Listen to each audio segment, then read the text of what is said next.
দিন যেই অটোওয়ালা নামাজ পড়তে পারে না, সারা দিন যদি অটোওয়ালা নামাজ না পড়তে পারলো আমার কোনো আক্ষেপের বিষয় না, কিন্তু যখন ঘুমাইতে গেল তখন ঘুমের বিছনায় যায় যদি এতটুকু বলতে পারে যে মালিক সারাদিন অটোতে ছিলাম, রাখারও সুযোগ ছিল না, আমারও পেটের টান ছিল, বাচ্চা কাচ্চারও পেটের টান ছিল,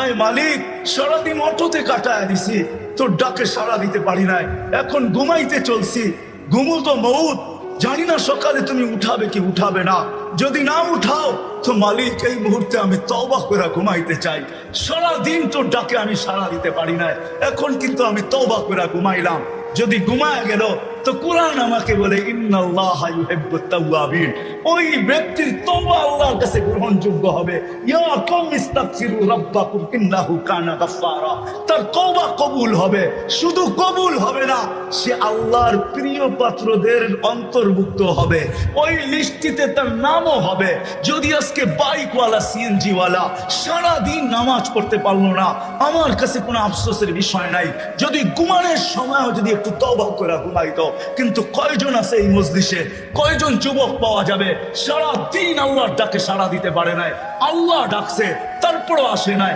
99 পদের মালিক ডাকছে তারপরও আসে নাই, অথচ দুনিয়ার সামান্য একজন পদস্থ মানুষ ফোন করতে দেরি, শরীর দিয়া ঘাম ছড়তে দেরি করে না, অনেকের তো লঙ্গিরও খবর থাকে না, এমন দ্রুত গতিতে ছড়তে থাকে। 99 পদের মালিক আল্লাহ ডাকছেন তারপরও তুমি আসতে পারো না, কমসে কম যদি এতটুকুও করতে, আমাদের নবীজি কোরআন নিয়ে